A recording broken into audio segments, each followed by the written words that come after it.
Oi, eu me chamo Victoria Coutinho e esse é mais um podcast Vivendo com Victoria. Seja bem-vinda a mais um episódio. O tema de hoje é essencial para a saúde emocional. A importância sobre não validar os sentimentos, sejam os seus ou das pessoas ao seu redor. Por acaso, você já parou para pensar no que significa invalidar o sentimento de alguém?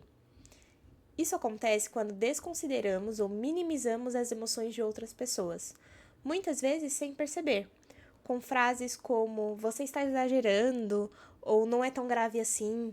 E o pior é que, além de fazermos isso com os outros, também fazemos conosco, quando desvalorizamos o que estamos sentindo.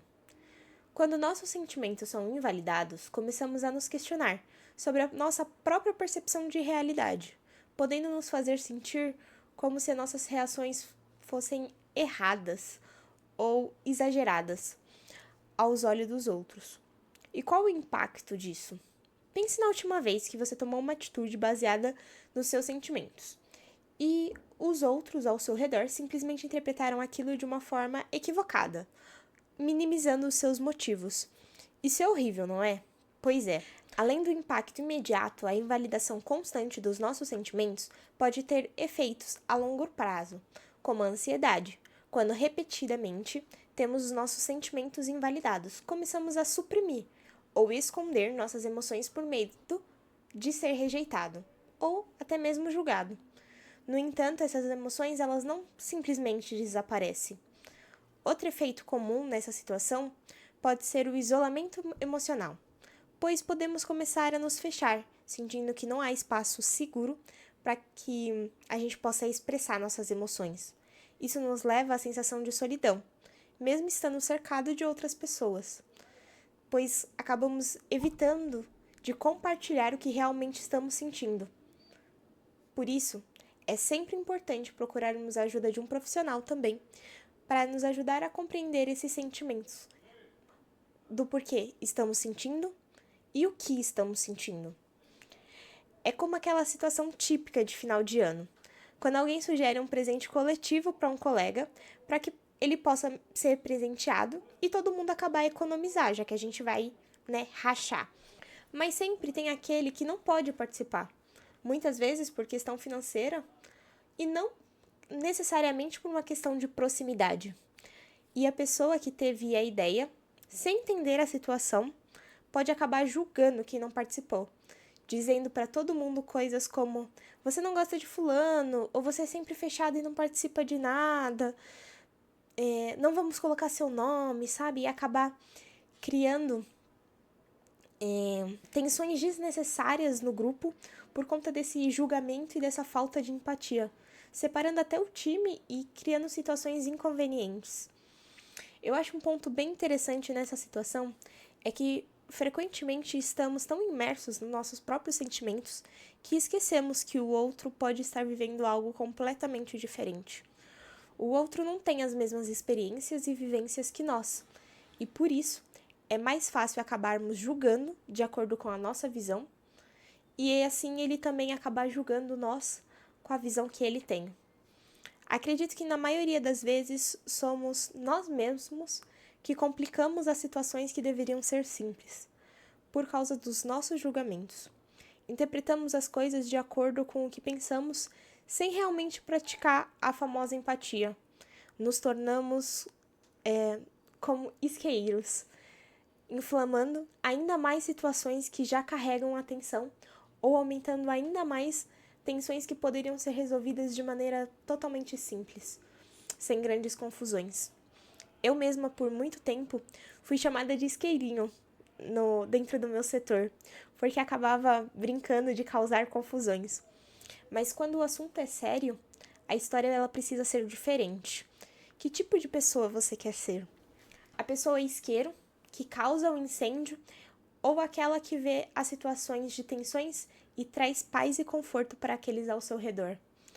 Uma cena que vem à minha cabeça quando eu falo sobre esse assunto é justamente o filme do Divertidamente, de 2015, quando a tristeza ela quer ajudar na torre de comando da Riley com as experiências e os sentimentos dela. Mas aí vem a alegria e meio que afasta ela. mandando ela ficar dentro do círculo e não fazer nada, pois, segundo o entendimento da alegria, a tristeza ela não tem nada a agregar. Quantas vezes realmente não fazemos isso com as pessoas às nossas voltas? E aí que entra a famosa empatia, fundamental para construir um relacionamento saudáveis e promover o bem-estar de todos ao nosso redor. Mas realmente, você sabe o que significa ser empático? Empatia é a habilidade de se colocar no lugar do outro, de entender as emoções daquela pessoa. Não é só sentir por ele ou por ela, mas sentir com ela ou com ele. Isso não significa que você precisa concordar e resolver todos os problemas do outro, mas sim compreender genuinamente o que ele está sentindo e demonstrar compreensão. O segredo está em vestir os sapatos do outro e não os seus. Recentemente assisti o filme O Mínimo para Viver, de 2017, que estava disponível na Netflix. Ele me fez refletir ainda mais sobre esse tema, além de trazer diversas outras questões e temáticas do filme, né? Inclusive recomendo para quem nunca assistiu. O filme ele retrata a vida de uma jovem que está lutando contra a anorexia. E logo de início há uma cena bem marcante que me chamou a atenção. A protagonista, Ellen, ela está numa clínica com outras pessoas que enfrentam desafios semelhantes a ela, mas mesmo assim ela se sente incompreendida. E por conta disso, a Ellen, que estava, no momento ela estava em terapia em grupo, começa a minimizar os sentimentos da sua colega, a Penny, que estava dividindo com o grupo as suas dificuldades. Essa atitude de menosprezar o sentimento do outro levanta uma questão muito importante. Quantas vezes também não desconsideramos o sentimento dos outros, com base nas nossas próprias vivências e percepções? Quando praticamos a empatia, criamos conexões mais profundas, porque as pessoas se sentem vistas, ouvidas e compreendidas. A confiança se fortalece, pois construímos uma base sólida para uma comunicação aberta e honesta.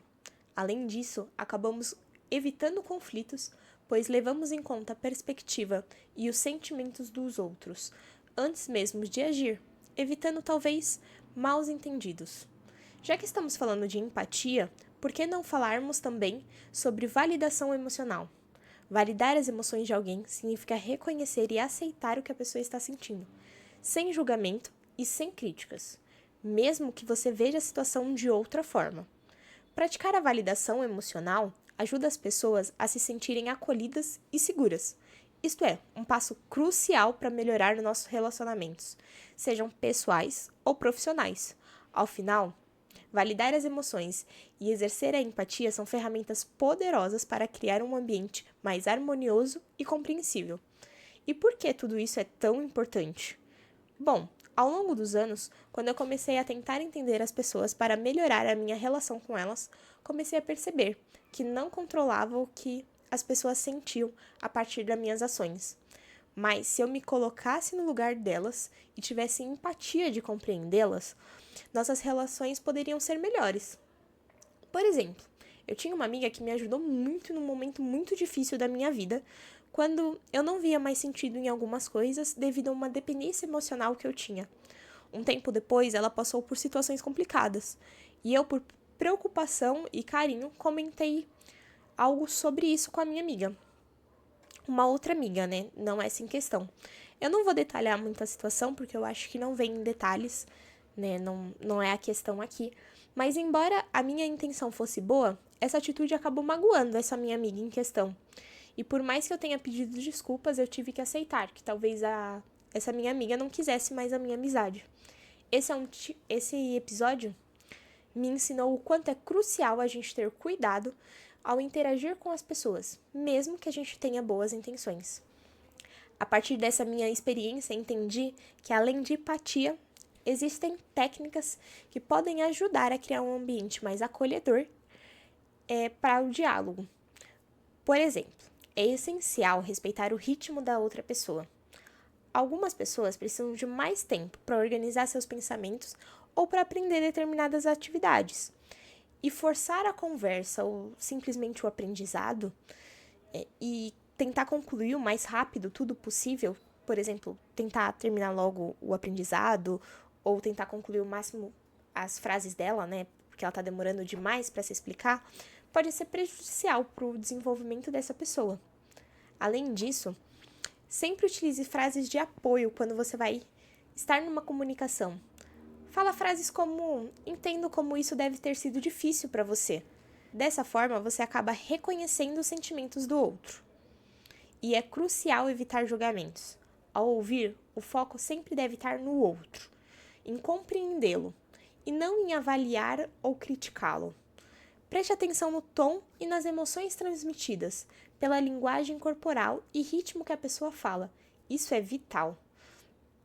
Assim como esperar pela pausa natural antes de oferecer qualquer conselho ou compartilhar sua própria história. É muito chato aquela pessoa que nos interrompe toda hora com a opinião, não é? Eu mesmo sempre fico me policiando para realmente respeitar a pausa dos outros. E não ser esse tipo de pessoa, né? Além das palavras, o contato visual e uma postura receptiva, né, estar inclinado para frente, sentar com os braços cruzados, né, mostra que você está presente na conversa. Além disso, remova distrações. Não fique mexendo no celular ou com foco em outras coisas. Por exemplo, ficar olhando para o relógio ou para a porta, parecendo que você quer fugir daquela conversa, sabe? Tenta ficar realmente focado naquela pessoa, no que ela tem a dizer. Essas práticas não só ajudam a melhorar a qualidade das nossas interações, mas também contribuem para um ambiente muito mais saudável e empático em nossas relações pessoais. Ao validar esses sentimentos e praticar essa empatia, criamos conexões mais fortes e significativas, promovendo espaços onde as pessoas se sentem ouvidas e compreendidas mesmo. Além de validar os sentimentos e de praticar a empatia, é igualmente importante reconhecer e aceitar os seus próprios sentimentos sem se julgar, não só com o outro, sabe? Muitas vezes somos nossos críticos mais duros e tendemos a desvalorizar o que estamos sentindo, como se os nossos sentimentos eles não fossem válidos, não fossem importantes, sabe? Aceitar que o que estamos sentindo é sempre o primeiro passo para o nosso bem-estar emocional ficar cada vez mais sólido. Realizar práticas de autocuidado pode trazer vários benefícios para você mesmo, como escrever num diário, por exemplo, pode ajudar você a processar e entender melhor as suas emoções. Eu mesmo já fiz essa prática diversas vezes e realmente para mim foi muito bom. No momento de raiva ou de tristeza, eu percebi o quanto eu me sentia naquele momento e o quanto depois aqueles sentimentos não tinham mais validades para mim. Então eu acho que é sempre muito importante, né? Se você entende que isso é válido para você. A meditação ela é outra ferramenta super poderosa, que pode promover um maior autoconhecimento e uma melhor aceitação dos seus próprios sentimentos. Eu sempre recomendo também buscar apoio, né, profissional, porque ele pode oferecer orientações adicionais e estratégias melhores para lidar com as suas emoções de forma mais saudável. Todo mundo precisa de terapia, né? É normal. Um livro que pode ser particularmente útil é A Coragem de Ser Imperfeito, de Brené Brown. Nele, o autor ele explora a importância da vulnerabilidade e da aceitação dos nossos sentimentos. No livro é enfatizado como devemos abraçar as nossas emoções em vez de escondê-las e como isso pode melhorar significativamente nossas conexões com os outros. Ao aceitar as nossas imperfeições e sermos honestos com os nossos sentimentos, não só nos tornamos autênticos, mas também construímos relacionamentos mais profundos e genuínos. Reconhecer e validar nossos próprios sentimentos é essencial para a construção de uma base sólida para o bem-estar emocional. Ao aplicarmos essas práticas, não só melhoramos a forma como interagimos com os outros, mas também promovemos um ambiente mais acolhedor e empático para todos ao nosso redor. Lembre-se, cada um tem uma perspectiva única e vivemos momentos em que os nossos sentimentos são desafiados. Ao nos forçarmos para entender e apoiar uns aos outros e reconhecer e validar os nossos próprios sentimentos, podemos construir relacionamentos mais profundos e um ambiente muito mais harmonioso. Se você gostou desse podcast, não se esquece de compartilhar e deixar o seu feedback lá no meu Instagram, Vivendo com Victoria. E não esqueça de seguir aqui no Spotify ou de se inscrever no YouTube para acompanhar toda vez que um episódio novo sai. Até a próxima!